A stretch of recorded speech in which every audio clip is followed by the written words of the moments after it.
Hansje van Halem. I'm a graphic designer living and working in Amsterdam. I've been having my own studio for almost 20 years. And I mainly work by myself. Sometimes I have some extra help or some help on from a distance from other people. And I've been working a lot in book design, but currently I'm more into posters, experimental typography, and doing the identity of a music festival called Lowlands Festival.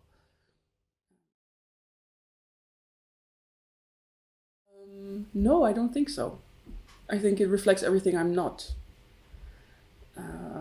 Because I remember that there was this one occasion that I met somebody who knew my work, and the person said, "You look so different from your work."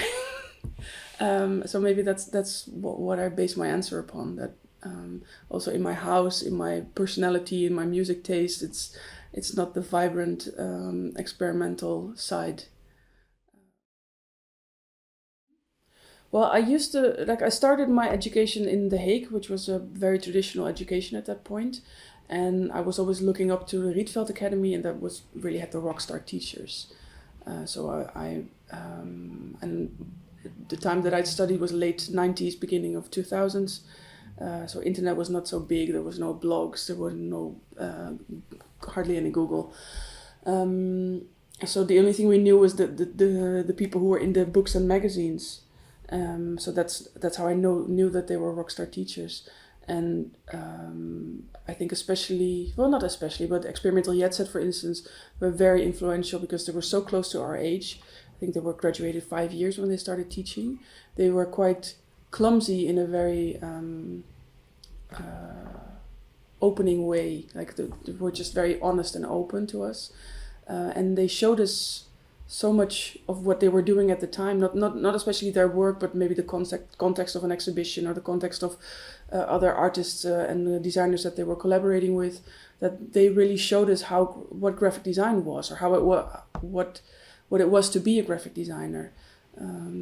So that was a very big influence for me, and I think a lot of my classmates from that time. Gerrit Unger, for instance, was the traditional teacher, who was very patient and very much teaching skills, so he was very good in making people feel comfortable and trying to get the best out of them. He could have a very nice conversation about somebody who was cutting letters from cheese. Like it didn't have to be within his boundaries of like the rock solid typography and type design that he was doing. Job van Bennekom was, his fame grew much more after we graduated, but he was just very, like, his Bud magazine, that was the biggest thing, and Re magazine, what he was making at the time, and that was just so inspirational. And he was very strict and very high demanding, and I think we would all be a little bit scared of him, so he was not very easy to approach. And then we had also Will Holder as a teacher, who was also very strict and precise and high demanding and philosophical, and also Job van Bennekom and Will Holder were very editorial. Experimental Jet Set was very conceptual and very much onto form. Gerrit Unger was more the typical teacher, and Linda van Deursen van Mavis en van Deursen was also our teacher. Well, I don't think you will be able to recognize my graduation projects from what I'm doing now, because in that time, I think the way we were trained was by postmodernists in a way. So things were more about having a clear concept and how do you translate this concept into a form and skip the bullshit, like less is more. And I think that was a very valuable lesson, or like basis education, to know so well what you need as a bare necessity to be able to communicate graphic design, or to communicate something through graphic design. And what I personally did in the years after was thinking, okay, paper is white, text is black, what else can I do? And I started to add little steps, step by step. I started to add more to this very undressed way of graphic designing, and that's how I got into my own explosive language, I think. So that was not taught. That was something that I think was the base was so clear that there was an open canvas for interpretation, for doing more.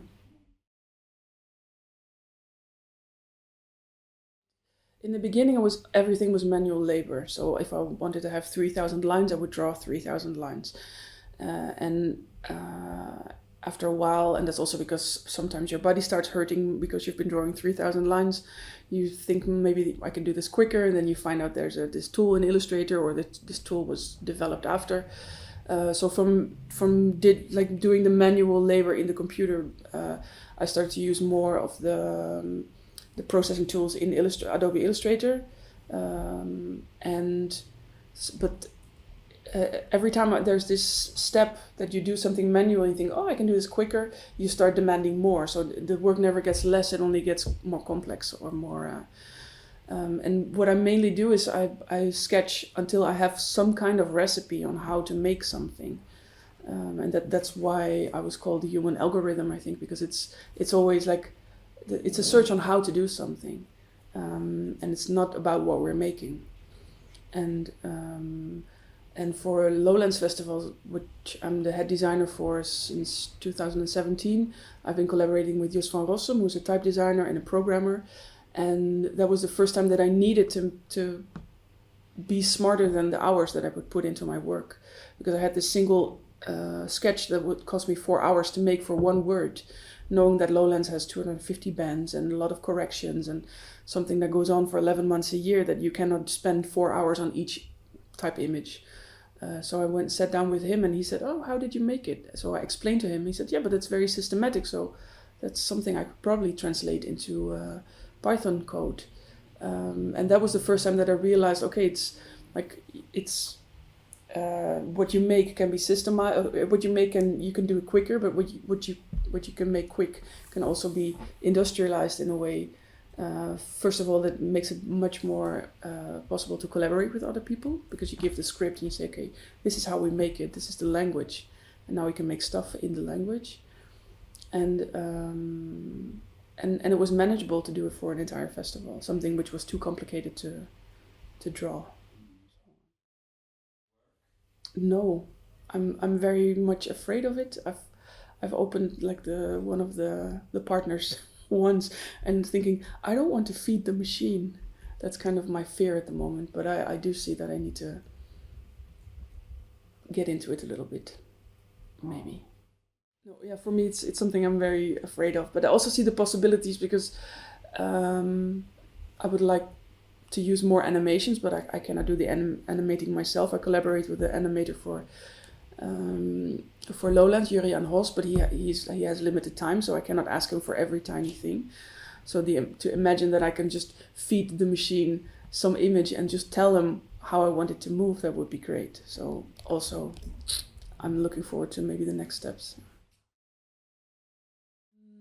Next week on Dutch television, there will be a TV series launched, which is going to be an international TV series. It's called Bestseller Boy, and me and Julian Hos made the leader for the television show or series. So I'm kind of, I know what it looks like, and I've seen the series, but still I'm very anxious for this release moment to be able to show it to other people. So that was a very big step, because it's something outside of our Lowlands collaboration, making something for television, which is new. And currently we're working on everything for Lowlands 2023. So that's something that starts every October and ends every September. So it's 11 months a year. And currently I'm working on a magazine cover and a poster and smaller things.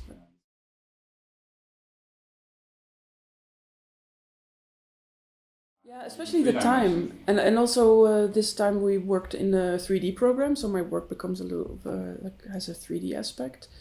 But it's really a collaboration with Juriaan, because there's so much things that I have no experience in. So I basically made a poster, and he brought the poster to life in conversation with me. But it's funny, because for the Dutch series we made this very poetic colors, and then for this it's sold to the CBS, so it will be also on streaming channels. And And they said, no, it needs to be more colorful. So there we had to pour it into an American color style. So I'm curious to see the difference between that. For me, it kind of it started because I'm also attracted by what you say, like the beauty of ugliness. Because whenever I sketch and I think, oh, this is too pretty, and I just set it aside, and when it kind of makes this irritating feeling, like, oh, this is not beautiful, but something I haven't seen before, and there's some potential.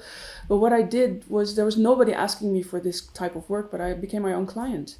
I started a home gallery 10 years ago and started to make posters for that home gallery. And there was nobody to judge it. It was just me making them. And they, people saw that posters and started to ask me for similar work. And still I do the poster series for Galerie Blok C in Groningen. That's something I do every 2 or 4 months. And that still is the biggest motor of my work. Like, I make something for free for a gallery who doesn't see it before it's printed.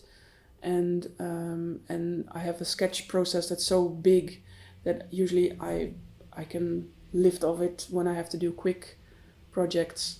And there I'm able to make something which is so autonomous but very applied, that other people see it and thinking, hey, that's interesting, never thought of that. Maybe we want to ask her for something. No, not especially looking for, but I do feel that I have this urge to make something. I have there's this tension between wanting to make something which is an autonomous feeling, but also having this personality that wants to apply it, that wants to make sure that it has a function, that it has a purpose, it goes somewhere, it has a shape, it has a size, it has limitations. And so for me, it's a very natural way to, if I make a sketch, then it's interesting, but it's not a work. It's an idea. And then I can use it for a different purpose.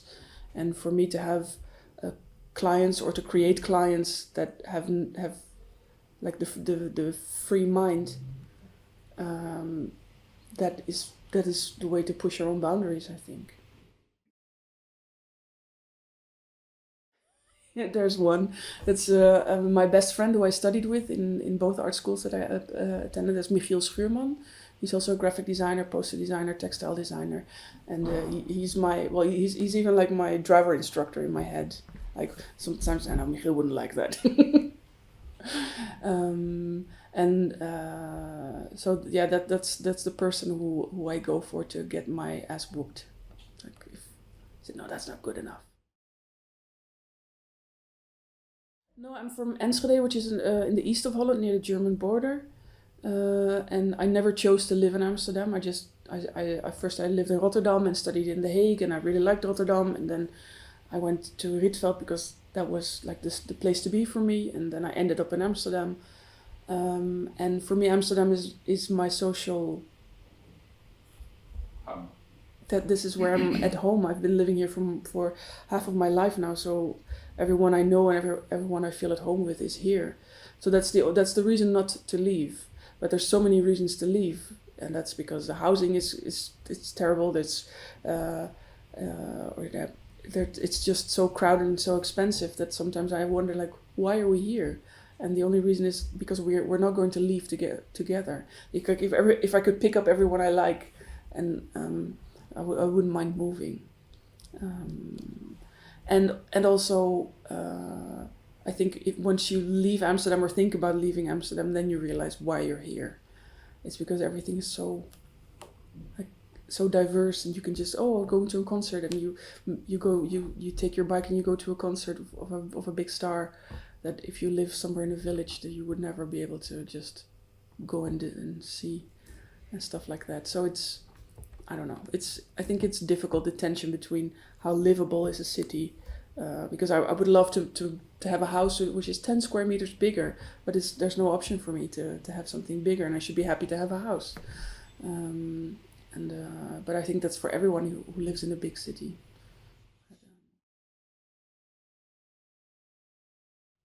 Well, it's funny that you asked this, because was not a definition that I would like. That's not an observation that I have myself. That's something I think as an outsider you can see and clarify. Of course, it's our education, because there's so much tradition in typography and type design. But I can also imagine that it's just our own down to earth mentality, that letters, for me personally, why I'm attracted to letters is because I like systematics, I like to draw, but I don't know what to draw. So I just think, okay, then I'll just work on a letter or work on an alphabet, I can use it. So it's a very practical way of having to do your work. So I think it can also be something like that.